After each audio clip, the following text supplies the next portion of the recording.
name's Amber Kibler. I did my research project on chronic traumatic encephalopathy and its effects on former and present NFL football players. First, for introduction, starting off with some facts of traumatic brain injuries. Traumatic brain injuries cause more deaths than any other sport injury. It has an estimated of 1.6 to 3.8 million sports and recreation-related concussions occur in the United States every year. Football is ranked as number 2 with the highest risk of head injuries that require hospital emergency care. In football, brain injuries account for 65% to 95% of all fatalities, which one will occur every 5.5 games.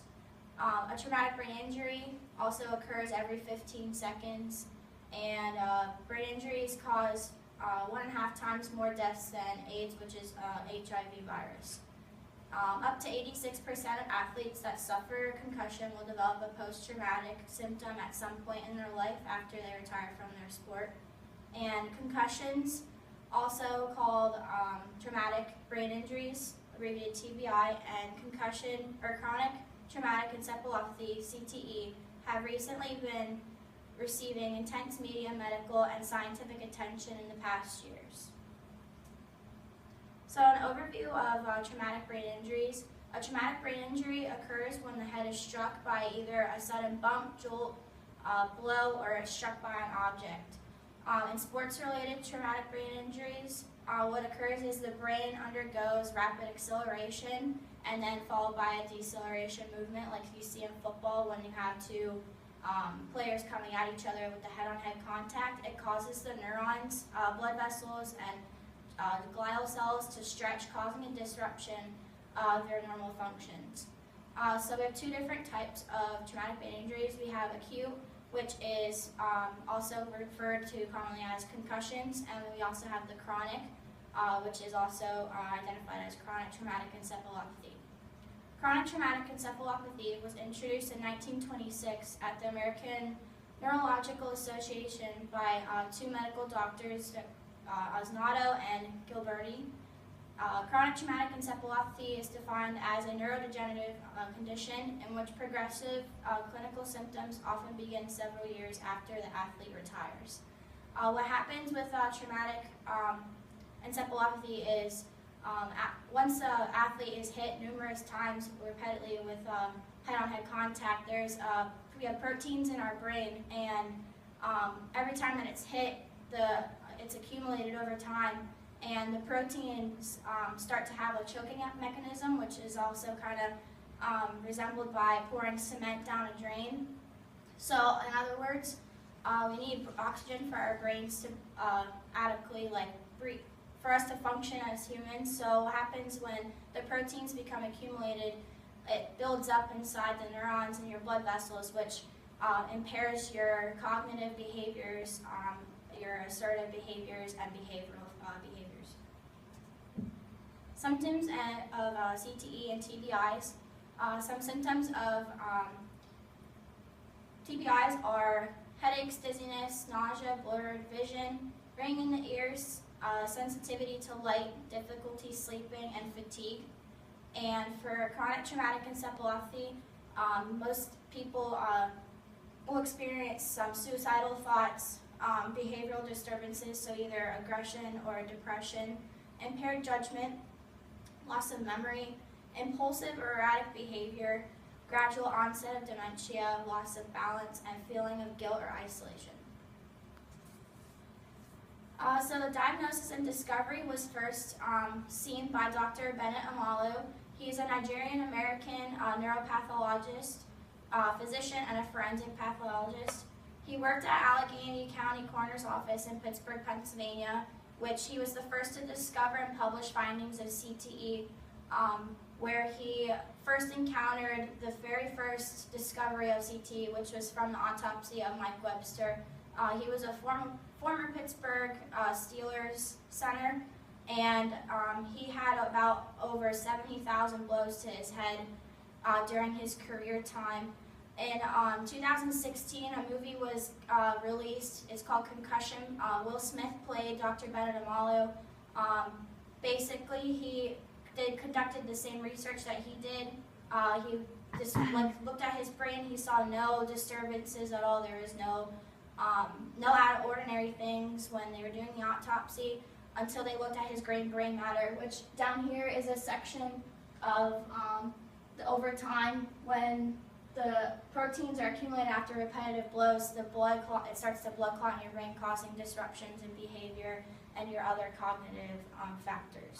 And then the next picture that we have is a diagram of step-by-step stages of what occurs in the athlete's brain when they have suffered from chronic traumatic encephalopathy. The first stage, you have the accumulated tau proteins in the brain, which you can see are like the dark spots around the outer portion. They have trouble concentrating and they might experience some headaches. Stage 2, you can see that there's some darker spots that are starting to accumulate around the outer portions.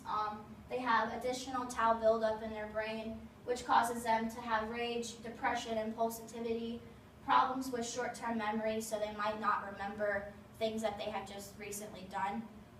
Stage 3, the buildup becomes even more accumulated. It's spread throughout the whole entire brain's emotions, so it impairs everything that they have remembered, and they have a lot of confusion and cognitive impairment as well. And stage 4 is the last stage of CTE. Most of these people have severe brain atrophy, which you can see from the first picture of the healthy brain to stage 4. And they sometimes will develop some gradual onset of delayed dementia as well. Some cases of NFL player deaths that we've seen throughout the years. Mike Webster is the first. Mike Webster was studied by Dr. Bennett Amalo. He was the first NFL player that was diagnosed with chronic traumatic encephalopathy. He played for the Pittsburgh Steelers from 1974 to 1990. After his years after retirement, he had a lot of trouble with remembering who he was, what he was even doing in his life. In the movie Concussion, they show him drinking a whole gallon of antifreeze and tasing his leg with a taser, trying to cope with him having such suicidal thoughts throughout the years, and he had thoughts of isolation and that people didn't want to help him because he knew that he had issues even during his career time playing with the Steelers. The second player that had a similar experience as Mike Webster's, Andre Waters. He committed suicide. He played for the Philadelphia Eagles. He also suffered from CTE. He played from 1984 to 1995. Justin Schulstick was the next Pittsburgh Steelers player. He played from 1990 to 1998. He also suffered from chronic traumatic encephalopathy. He got in a fiery car accident. He was also experiencing rage and depression, and he was going 90 miles an hour down a highway and had a head-on collision with a gas tank truck. Terry Long also committed suicide. He suffered from CTE, and he also drank a whole gallon of antifreeze. He also played for the Pittsburgh Steelers during the same time as the other three players did from 1984 to 1991. Dave Duerson, he self-inflicted himself with a gunshot to his chest, suffered from CTE as well. He played for the Chicago Bears, New York Giants, Arizona Cardinals from 1983 to 1993. Junior Seau, he's the most recent NFL player that we've seen that committed suicide. He also had a past history of concussions, although he was not diagnosed with chronic traumatic encephalopathy. His wife found him in his bedroom where he had a self-inflicted gunshot as well. He played for the Chargers, Dolphins, and then finally died when he was playing with the New England Patriots from 1990 to 2009. So why is this research topic important?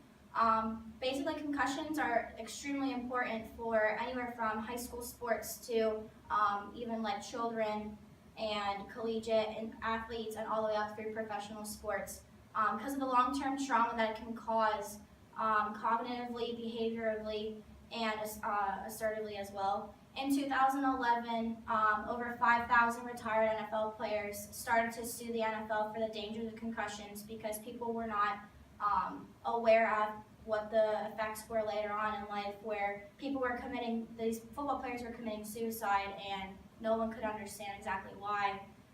In 2013, the NFL finally settled the concussion lawsuit which was brought by those 5,000 players. Shortly after, they set guidelines for proper concussion treatment for the athletic trainers and therapists that were working with the teams. Which leads up to my hypothesis for this project. So do former and present football players that are playing in the NFL die from these traumatic brain injuries or chronic traumatic encephalopathy, which is caused by the head-on-head contact? For my research study, I had 42 former NFL players that all had history playing football with any of the professional NFL teams and with also history of concussions. I had the 42 players do the VEC depression inventory psychological exam. They went through a series of questions, a self-questionnaire, and they rated themselves on depression, loss of memory, and all the other factors that are affected from those people that have experienced concussions. Exclusion, I had also a control group, which those individuals never played football. They never had a history with head trauma or injury, so it didn't skew the data. And the results from the study was that the cognitive factor was the only one that was significantly related to concussions in NFL players specifically. The control group had absolute no relation or similarity to the results as the NFL players. So as we can see from this study, there is a similar relationship between football players that have had repetitive history of concussions that experience the cognitive factor of depression, leading them towards those suicidal thoughts. So where would we be as of today without this research? Dr. Amala's contributions was very important. If we would not had his work done and he would never experienced anything with Mike Webster, we would have the guidelines or proper treatment on concussions we're reading today. Obviously death rates would be higher than they are today. We would have lost loved ones. And present athletes in the NFL would not have proper treatment, and we would still be dealing with a bigger epidemic than what we are today. So in conclusion, all I have to give for any health-related profession is to not wait for an autopsy. If you are working with any type of collegiate athlete, professional athlete, high school athlete that has played football or they are playing football currently and they come to you to try and ask for help, help them. Don't wait for that autopsy. And those are my references, and that is it.